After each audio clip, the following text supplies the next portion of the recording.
everybody, this is Karen. Welcome back to our channel called Our House. And before I give you the winner of the giveaway of the Dick and Jane reader book, I thought it would be fun to kind of give you the background story on these Dick and Jane readers that were so popular back in the day. You know, how did they come about?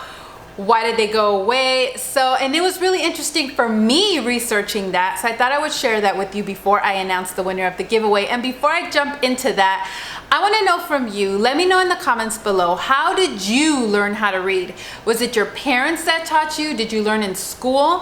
What was the method that they used to teach you how to read? Was it look and say whole words, sight words, or was it phonics? Please let me know in the comments below. I'm really curious about this. How did you learn how to read and what method was it? And so in this video, I'm gonna announce the winner of the giveaway, but I'm first gonna give you the history of the Dick and Jane readers. And I'm also gonna talk about at the end, you know, what the Robinson curriculum offers as far as phonics or look and say, where does it fall in this, you know, learning how to read world.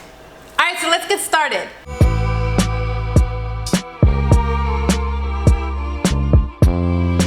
So the Dick and Jane readers were obviously wildly successful between the 1940s and the 1960s. It was William S. Gray, who was a former teacher, and a reading consultant named Zerna Sharp. And sorry, I'm looking at my notes here because I don't want to miss anything. And so they, you know, were the pioneers of this whole word method, and they thought it was the most ideal way to teach. It wasn't always that way in our history though. Back in the early days when there was only one school room for all the children in the area and they were not separated by levels or grades, it was a one age, one room schoolhouse, okay? So there wasn't any money they didn't have textbooks, there wasn't any money for books really. It wasn't like what it is today, this whole like federally funded and tax and local tax and state tax and federal tax. It wasn't like that. So the teachers would just ask their kids, their students, to bring a book from home. And not even many children had books at home. Many times they would bring the only book that they had in the house, which was their Bible, their King James Bible.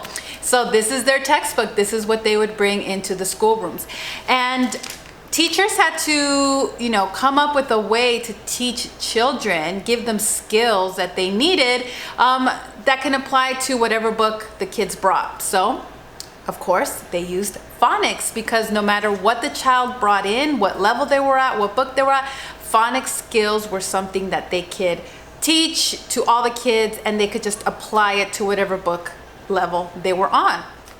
Now in 1836, the first official textbooks were printed, and they were, of course, the original McGuffey readers. In 1826, a professor in the University of Miami in Ohio was asked and hired to create a textbook for the classrooms. So his task was to create a primer that could go for different levels, that were scaled to different levels. And of course, that is what we have. The McGuffey readers, there's the first reader, second reader, you know, you start out with the primer, eclectic primer, or primer, however you say it.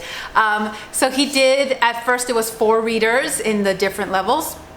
And so these readers contained short story, poems, prayers, religious stories. And so phonetics was important to be able to read all those very different, diverse writings, okay? Different writings, not different types of writing, poetry, short stories, prayers, things like that.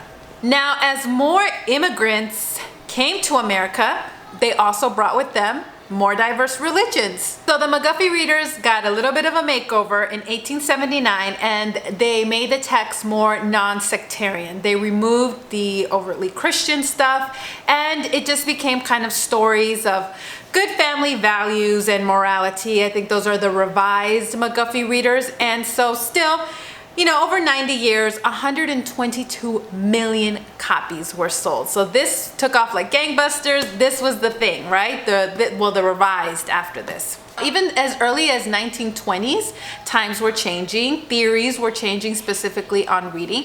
And so in 1859 to 1952, we have a man named John Dewey, okay, who was urging reform and advocating teaching children how to read more from experiences than from these texts in the McGuffies. It's something more that children could relate to in their everyday life, in their experiences.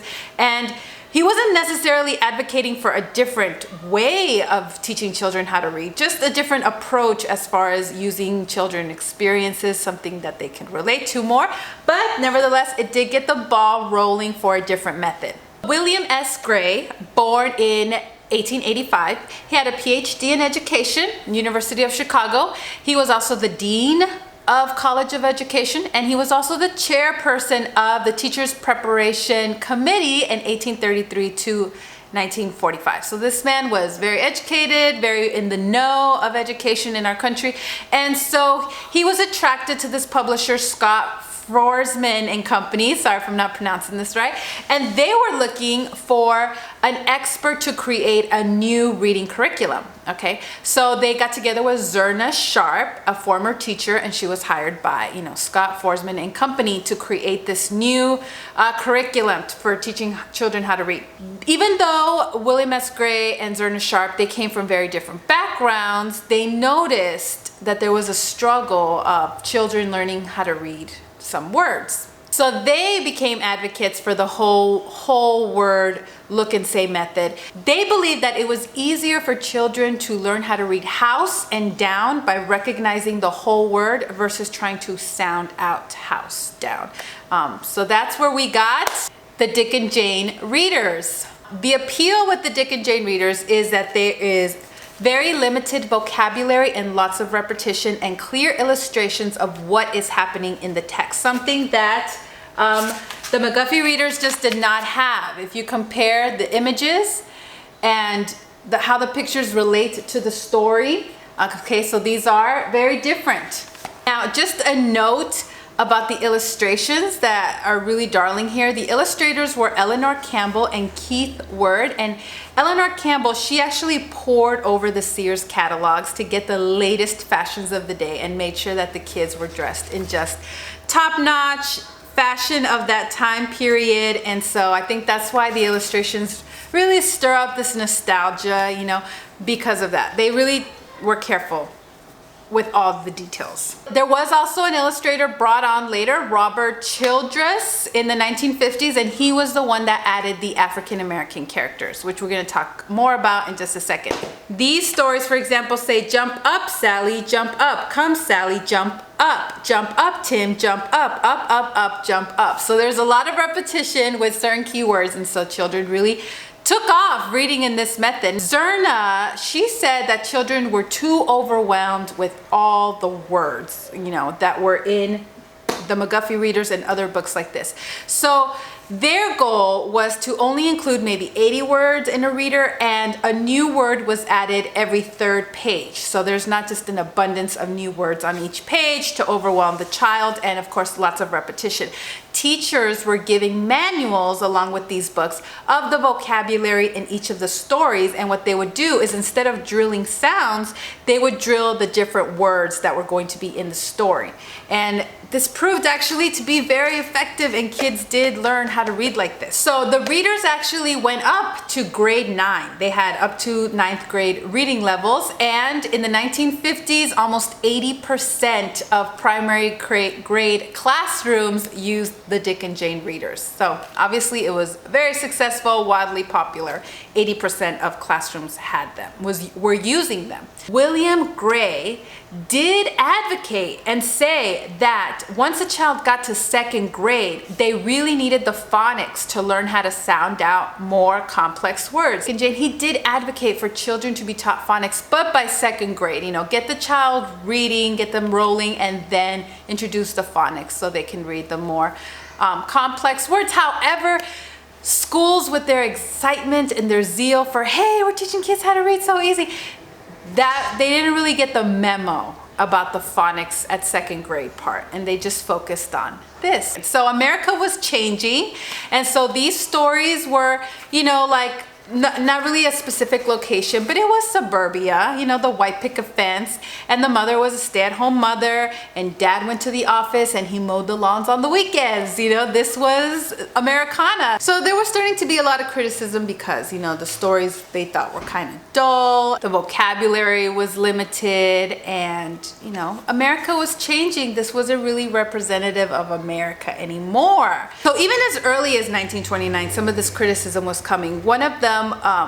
the person probably most critical, was Dr. Samuel T. Orthan, a neuropathologist, and he was an expert in reading disabilities, and he was saying that, you know, this form of reading was causing problems later. You know, he said yes, there was some good, there was a lot of good, but it caused problems as well. So again, while in the 1950s it was still in 80% of the classrooms, it was starting to get more criticism and it was declining in popularity. Articles were coming out in the mid-1950s as in, why do students bog down on the first R, and why Johnny can't read.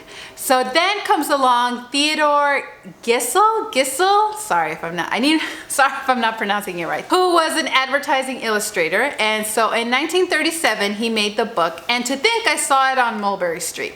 So this publisher comes to him and they gave him an opportunity. They gave him a challenge. Could you create an engaging primer using only 220 words? 220 vocabulary words, and making it really engaging for the kids. Now remember, people were starting to reject this because it wasn't really representing America anymore. And so, you know, and the stories they were saying were kind of dull. So could he create something that was more exciting and engaging and didn't really matter who the reader was? And he did. That book was The Cat in the Hat. And I don't have a Cat in the Hat copy with me, but I have some Dr. Seuss books here, so you can get the idea, you know.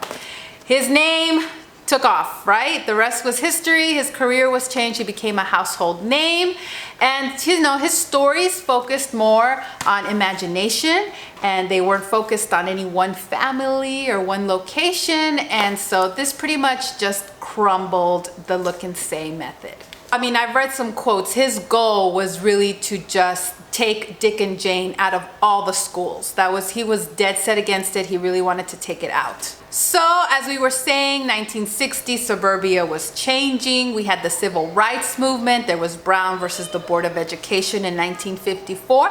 Lyndon Johnson became president, and he actually, before he got into politics, you know, he was in education, and he took a pause from his studies to actually teach Mexican American children in a segregated school in LaSalle County, Texas. So he saw poverty. He saw how these kids didn't even have a chance to get into college. There was limited opportunities for them. So when he became president, he created he called for an act of Congress to improve education opportunities for underprivileged students. And so he created the Elementary and Secondary Educational Act that was money for supplemental materials, with one provision that the subject matter that they bought with, you know, this money had to be appropriate for urban school children. So this is obviously all is changing, you know, the culture in America, and they're pushing for more opportunities for underprivileged children. This is where we see kind of a lot of the educational landscape changing. Dick and Jane did try to salvage it in 1965. They added a black family. We talked about that. They had another illustrator, but it was just too late. The person who had added those illustrations, Scott Forsman, he kind of just moved on to other children's books, you know. So they had their last push, you know, but it just wasn't enough. It was over. Now, if you happen to have any of those original textbooks, you can make a lot of money on eBay, and I'm actually trying to get some on eBay, and they are pricey, they are expensive, so they are collector's items. If you can find them, if you have them, if you want to sell them, you know, they're iconic. So in 2003, they started to do the reprints, and they took off. They sold more than I think they thought that they were. I mean, it really took off, probably more than anybody thought it would. And so they even had a disclaimer that said, you know, these are just for nostalgia purposes. They're not intended to be used to teach anybody how to read. But over 2.5 million copies sold. And it started off this whole franchise, you know, of all kinds of Dick and Jane memorabilia. And, you know, the frame, you know, See Spot Run is just iconic, and it's just part of America. So that's the story of the Dick and Jane readers. Now, my thoughts on it are, you know, I've used phonics for my older girls, but some of my younger kids, I'm finding that, you know, this is really awesome to teach them how to read, get the ball rolling. However, I'm still doing phonics. I'm still going to do the phonics, especially once they're at second grade. I think that's a perfect age to really cement a lot of the phonics rules and things like that, which was the original message of William Gray, but somehow that message just did not get conveyed. It just wasn't picked up, you know, like this isn't the end all be all. This is just the beginning, and then phonics, you know, second grade or so. But it just left such a bad taste, I guess, in people's mouth that they rejected it completely, and they just went. Now we're like very heavy on phonics, and a lot of people consider Look and Say just evil, you know, but I'm hoping this video will maybe kind of clear up that misconception.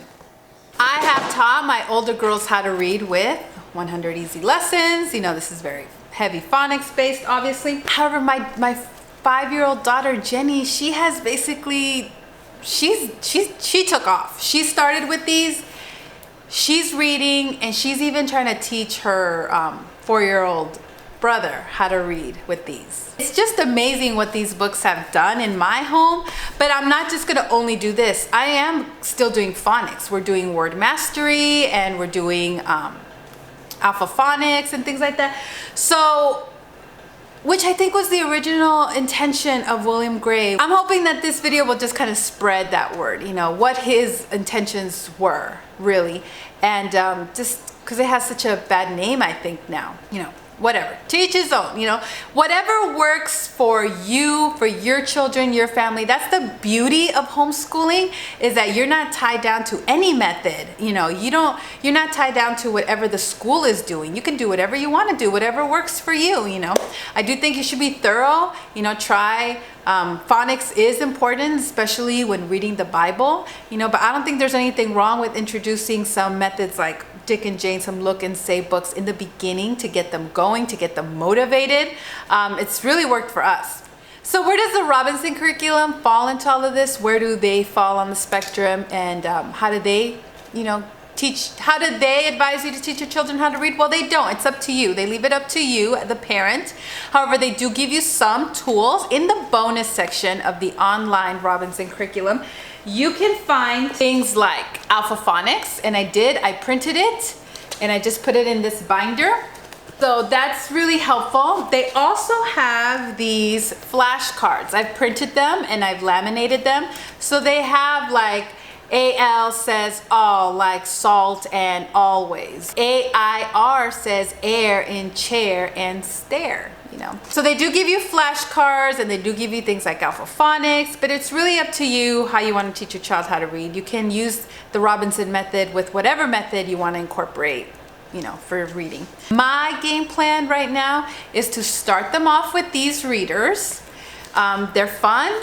They like them. I like them. And the flashcards, you know, the phonics flashcards. And I like word mastery. I prefer word mastery, but then I'm also doing a little bit of alpha phonics too. But my favorite really is word mastery right now. I think that just gives them such a great foundation. This is a course in phonics for the first 3 grades. So I'm doing a mix of that, of the readers, the flashcards, and word mastery. And I think that's a pretty thorough, comprehensive, you know, curriculum plan. And you can get this for free online. It's open source. Just Google it, Word Mastery free PDF, and you can get that. And you can get the phonics, alpha phonics, also off my website. And this is included with the Robinson curriculum. And they also give you these flashcards, the RC online, you know. Even the CDs have them too. So you can print these off the CDs or online. So hopefully this video was helpful to you. Now, I personally, I've just never been a fan of Dr. Seuss for some reason. And these books, I don't know, they're just kind of, I guess they're just kind of wild and crazy for me. As you can see, I prefer the Dick and Jane readers. So I don't know, I just never really was a big fan of Dr. Seuss. And then finding out he like really tried to abolish Dick and Jane kind of was like, ugh. But anyways, I know a lot of people love Dr. Seuss. Some other readers that have come out in recent times that I do think are sweet and I like and are more my speed are the Mo Willems readers. Things like My New Friend Is So Fun, I'm a Frog, Should I Share My Ice Cream? I just feel like this kind of goes back a little bit more to being helpful to others and, you know, working chores, kind of like a little bit like the Dick and Jane, but it is more imaginative. It does have really great illustrations, and it is it has repetition, and it's not like Dick and Jane where it's one family, you know, they're animals. So I like the Mo Willems better than Dr. Seuss. I don't know, for some reason these just seem like too crazy for me. I was gonna do like all the comment names in a hat and have stuff, but it was too many. It was like 40 comments, so I just did a random generator thing. And so the winner is Jenny Curry. Jenny Curry, hopefully I'm saying your name right.